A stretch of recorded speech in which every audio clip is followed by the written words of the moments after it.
말센스 01. 주인공이 되고 싶은 욕구를 참아낸다. 우리는 상대와 대화를 나누기보다 자기가 하고 싶은 말을 하기에 바쁘다. 상대가 보고 느끼고 생각하는 것을 언제나 나와 결부시켜 얘기하는 것이다. 이래서는 상대를 제대로 이해할 수가 없다.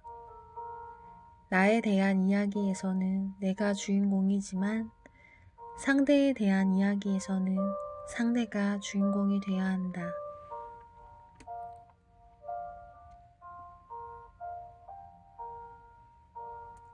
몇 년 전 내가 좋아하는 한 친구의 아버지가 돌아가셨다.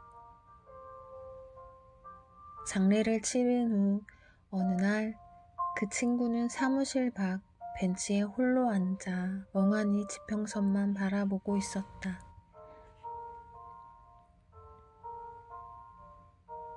그녀는 극도로 심란한 상태였기 때문에 나는 무슨 말을 해주어야 할지 알 수가 없었다. 슬픔에 빠져 취약해진 사람에게 적절한 말이 무엇일까 고민을 하다가 나는 내가 아버지 없이 자랐다는 사실에 대해 이야기를 늘어놓기 시작했다.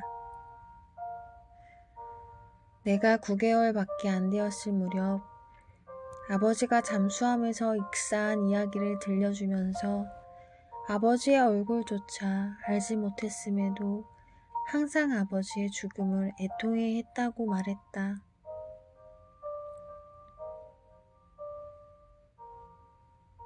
나는 그저 그녀가 혼자가 아니라는 사실을, 나도 비슷한 일을 겪어봤기 때문에 그녀의 기분을 이해한다는 사실을 알려주고 싶었다. 하지만 내가 이 이야기를 마치자 친구는 나를 바라보면서 이렇게 쏘아붙였다.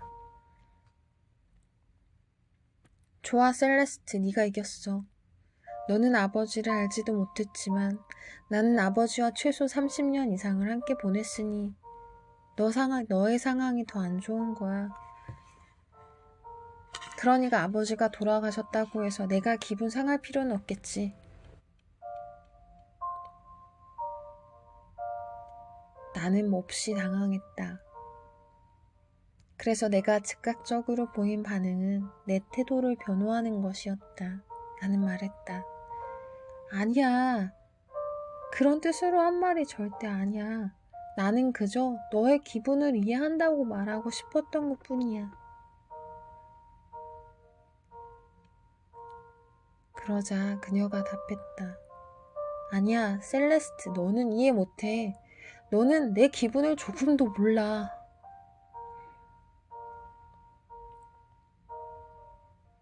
내 친구는 자리를 떴고 나는 그곳에 무기력하게 서서 그녀가 사라지는 모습을 바보처럼 바라만 보고 있었다.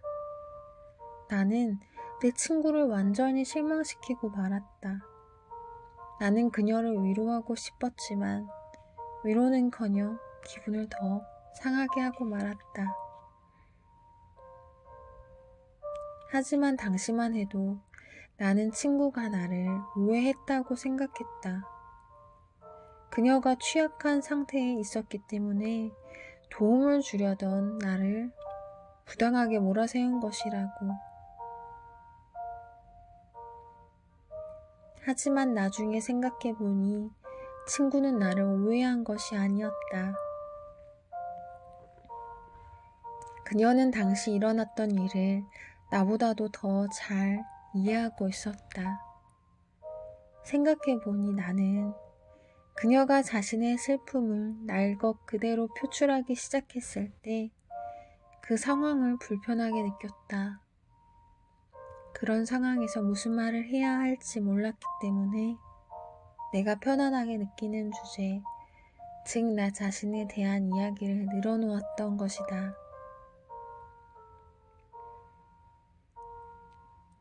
적어도 의식적인 수준에서는 내가 그녀와 공감을 하려고 노력하고 있었는지 모르지만 실제로 내가 행한 건 그녀의 고통에서 관심을 끌어와 나에게 집중시킨 것이 전부였다.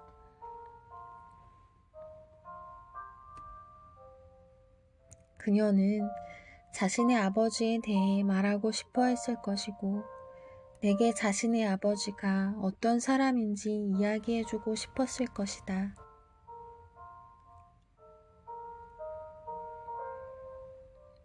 그녀는 자신의 소중한 기억을 친구와 나눔으로써 상실감을 극복하고 싶었을 것이다. 그런데 나는 그녀의 이야기를 들어주기는커녕 내 아버지의 비극적인 죽음에 대한 이야기만 늘어놓고 말았다. 그날 이후로 나는 내가 얼마나 자주 다른 사람들의 상실과 고난에 대한 이야기를 내 자신의 경험과 관련된 이야기로 맞받아쳤는지 인식하기 시작했다. 내 아들이 보이스카웃에서 한 아이와 다툰 이야기를 하면 나는 대학 시절 나와 불화를 겪은 한 소녀의 이야기를 들려주었다. 또 동료가 해고를 당하면 나는 그에게 과거 내가 직장에서 쫓겨났을 당시 직업을 찾기 위해 얼마나 고생했는지 이야기해주곤 했다. 하지만 공감을 위한 내 시도에 사람들이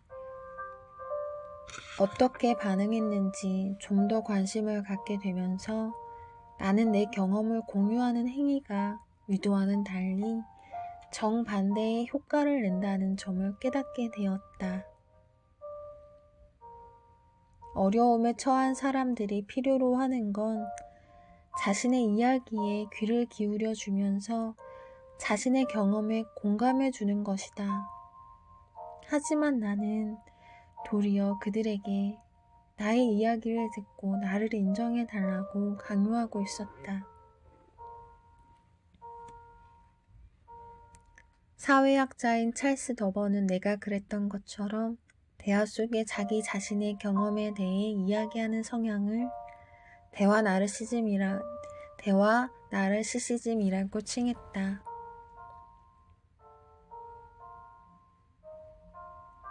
이 성향은 대화의 주도권을 쥐고 대화를 이끌면서 대화의 초점을 자기 자신에게 돌려놓고자 하는 욕망으로 스스로는 알아차리기 힘든 경우가 많다.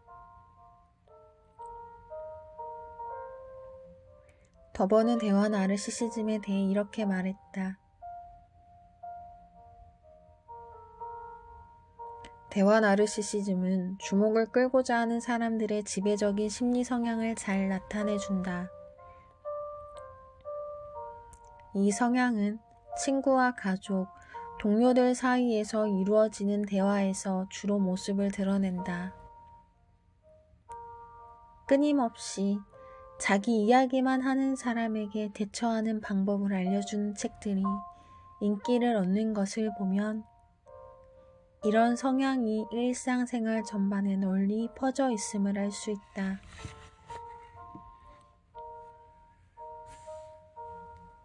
더번은 이와 관련하여 대화 상황에서 나타나는 두 종류의 반응을 제시한다. 하나는 전환 반응이고 다른 하나는 지지 반응이다. 전환 반응은 관심을 자기 자신에게로 돌리는 것이고 지지 반응은 관심을 상대에게 두는 것이다. 간단히 예를 들자면 다음과 같다. 전환 반응 메리 나 지금 너무 바빠. 팀 나도 지금 정말 정신없어. 지지 반응 메리 나 지금 너무 바빠. 팀 왜? 해야 할 일이 많아?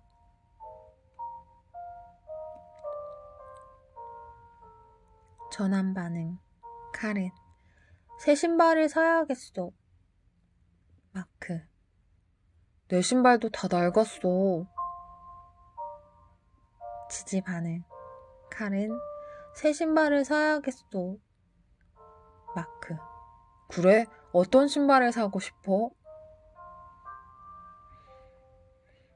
눈치가 빠른 사람이면 이미 알았겠지만 전환 반응은 대화 나르시시즘의 주된 특징이다.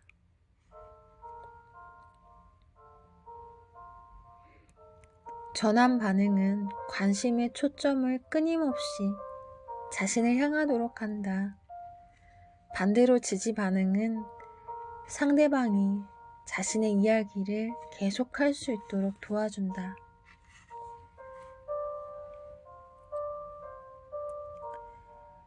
지지 반응은 내가 지금 상대의 말을 듣고 있고 계속해서 상대의 이야기를 듣는 것에 관심이 있다는 뜻이다. 캐치볼 게임은 종종 대화에 대한 비유로 활용된다. 대화란 끊임없이 관심을 주고받는 것이기 때문이다. 또 대화란 자신의 생각에 대해 말하는 것과 상대가 말하는 내용을 듣는 행위가 계속해서 되풀이되기 때문이다. 캐치볼 게임을 할 때는 서로 역할을 바꿔가면서 진행해야 한다.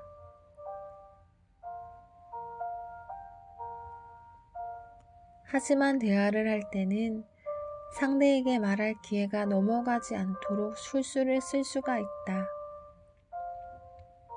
대화의 주도권을 주기 위해 미묘한 수단을 동원하는 것이다. 이와 관련하여 더버는 다음과 같은 사례를 제시한다. 조씨. 어젯밤에 새로 나온 그 영화를 봤어. 댄. 그래? 조씨. 좋은 영화더라. 난 정말 재밌게 봤어. 댄. 그렇구나. 조씨. 너도 그 영화를 봤지? 댄. 나도 봤어. 근데 난 좀 별로였어. 내가 보기엔 연기가 너무 부자연스럽고 점점점. 이후 영화에 대한 긴 분석으로 이어짐.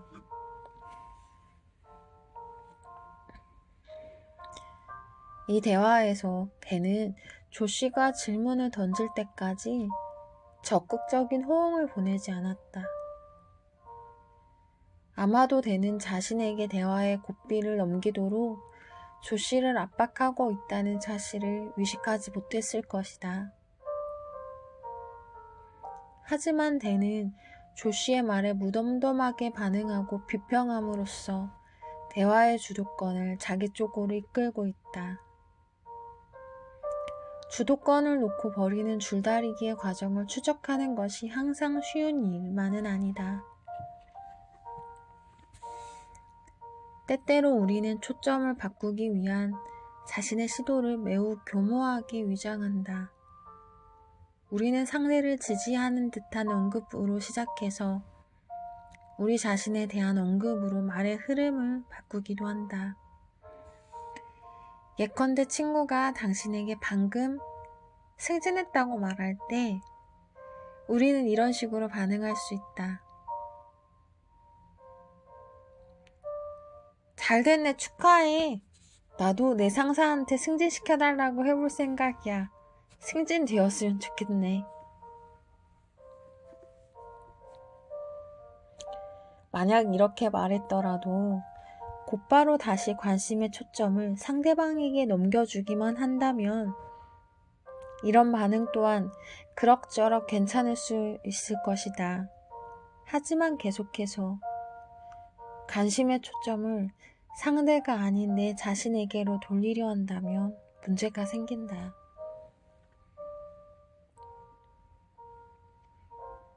이런 태도는 상대로부터 계속해서 공을 빼앗는 것이니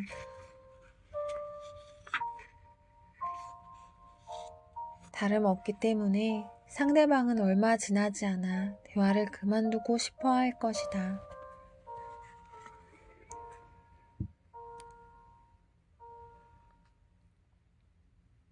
누군가가 우리에게 이야기를 할 때 우리의 두뇌는 자동적으로 비슷한 경험에 대한 기억들을 훑고 지나간다고 한다. 어쩌면 관심을 자신의 경험으로 되돌리려는 성향은 사실 매우 자연스러운 본능이다. 게다가 현대인들은 그 어떤 다른 주제보다 그들 자신에 대해 이야기하는 데 더 익숙해져 있다. 한 연구에 따르면 우리는 대화할 때 말하는 시간의 약 60%가량을 자기 자신에 대해 이야기하는 데 쓴다고 한다. 게다가 나머지 40% 또한 이야기를 나누는 상대방이 아닌 제3자에 대해 이야기하는 데 쓴다. 예를 들어 당신의 동생이 자기가 만든 맛있는 저녁 식사에 대해 이야기한다고 가정해보자. 아마도 당신의 두뇌는 즉시 비슷한 경험들을 찾아 나서기 시작할 것이다. 그녀가 버섯에 대해 언급할 때 당신의 뇌는 버섯에 관한 정보를 얻어내기 위해 기억을 뒤적이기 시작한다. 그녀가 손가락을 베었다고 이야기하는가? 그렇다면 당신의 뇌는 상처를 꿰매기 위해 응급실에 갔던 기억을 끄집어낼 것이다. 그런 뒤 당신의 뇌는 그 모든 기억을 분석하는 작업에 들어갈 것이다.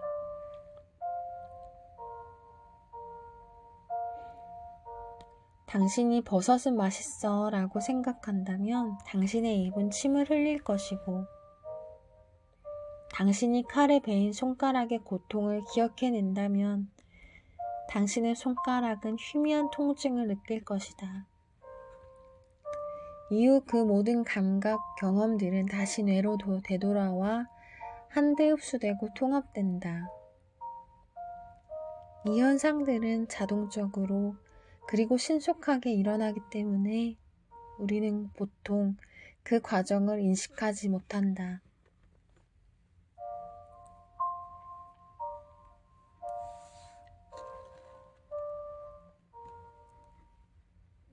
이런 과정이 제대로 작동할 경우 그와 같은 생물학적 반응들은 상대에게 공감을 느끼도록 우리를 도와준다. 우리는 그 저녁이 얼마나 맛있을지, 날카로운 칼에 베인 손가락이 얼마나 아플지 상상할 수 있다. 그런데 때로는 일이 잘못되기도 한다. 동생이 이야기한 것과 내 경험이 맞아 떨어지지 않을 수도 있다. 그럴 때 나는 동생에게 공감하지 못하고 내 경험을 중심으로 생각하게 된다.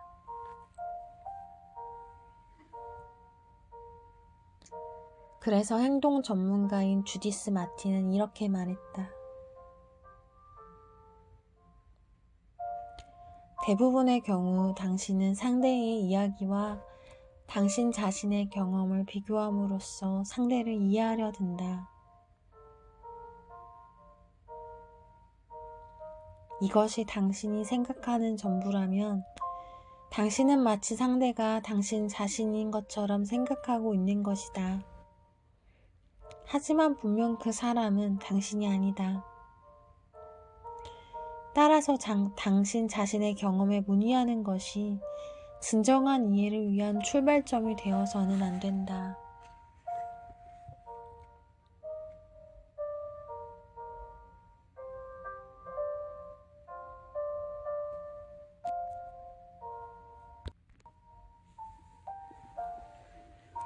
우리가 대화를 나눌 때 또 하나 유념해야 할 것이 있다. 상대방에 대한 공감력은 대화를 나누기 직전의 상황과 밀접하게 관련돼 있다는 점이다. 예를 들어 당신과 당신의 친구가 동시에 같은 회사에서 해고를 당했다고 가정해보자. 이 경우 친구의 기분을 판단하기 위한 척도로 당신 자신의 기분을 활용하는 것은 꽤나 적절한 일이 될 수 있다. 두 사람은 같은 사건을 경험하고 있기 때문이다. 하지만 당신의 친구만 해고를 당하고 당신은 기분 좋은 하루를 보내고 있다고 가정해보자. 그 상황에서 당신의 친구가 당신에게 다음과 같이 한탄하는 말을 한다. 정말 비참해. 너무 걱정이 돼서 속이 쓰릴 지경이야. 그런데 이때 당신은 자신도 모르게 당신 자신의 좋은 기분을 기준으로 삼아 이렇게 대꾸할지도 모른다. 걱정 마, 괜찮을 거야. 나도 6년 전에 해고당한 적 있지만 별 문제 없었어.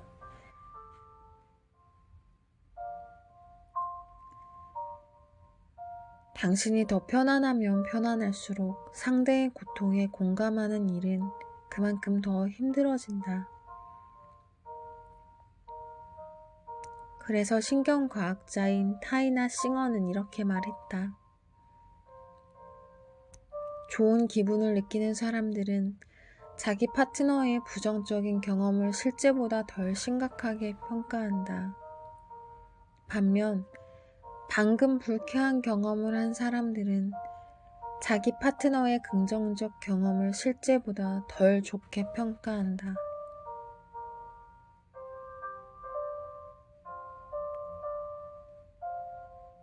나는 이러한 사실을 깨닫고 난 후 나 자신에 대해 이야기하려는 본능을 줄이고 상대방이 이야기를 계속할 수 있도록 노력하고 있다.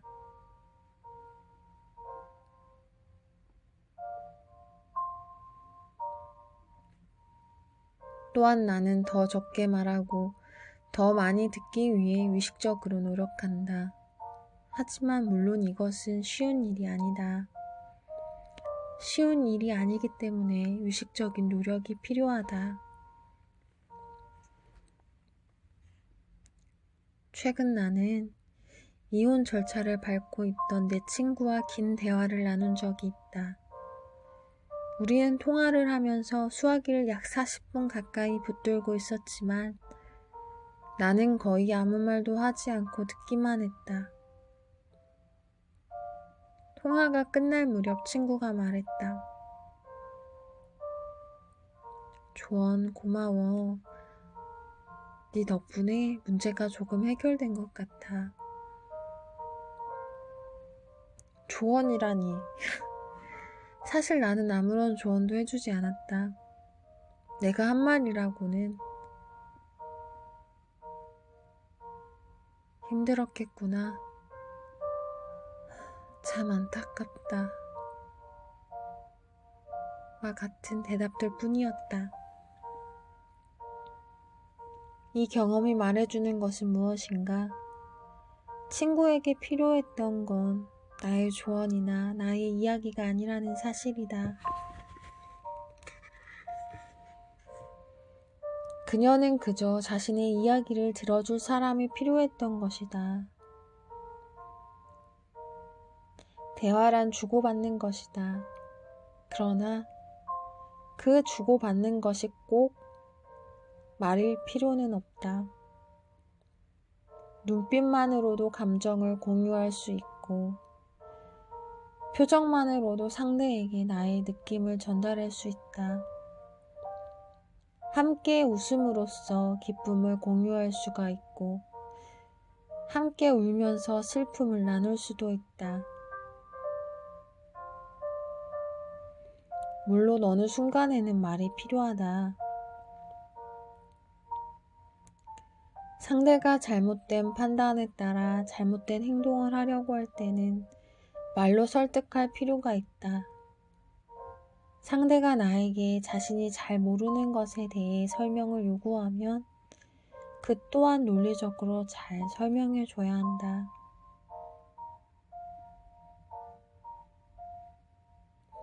하지만 대화의 절반은 말이 아닌 것들이다.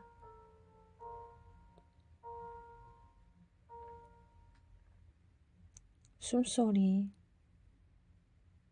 표정, 몸짓, 그리고 침묵 속에 말보다 더한 공감력이 있다. 대화를 잘한다는 것은 그러한 비언어적 공감력을 발휘할 줄 안다는 것이다.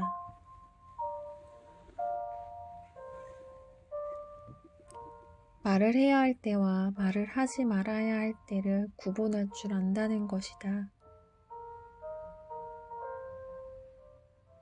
그리고 대화의 나머지 절반도 말하는 것만으로 채워지는 것이 아니다. 말하는 것보다는 듣는 것이 더 많아야 한다. 상대의 말에 공감해 주기 위해 굳이 나의 얘기를 꺼낼 필요까지는 없다. 그저 들어주는 것만으로도 훌륭한 공감력을 발휘한 것이다. 대부분의 경우 대화의 초점을 나에게 되돌리는 행위는 상대에게 도움이 되기보다 해를 끼칠 가능성이 더 높다.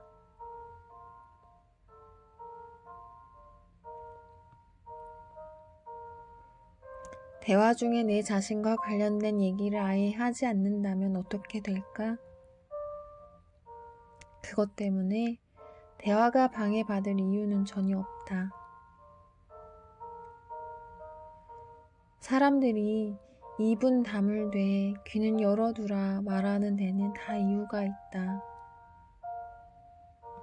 그래서일까? 로마 시대의 정치가이자 철학자 카토도 이렇게 말했다.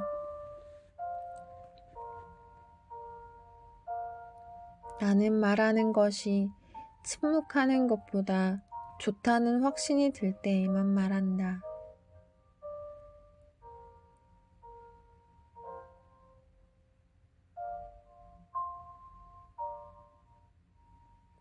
물론 우리가 모든 대화 상황에서 카토의 말처럼 할 수는 없을 것이다.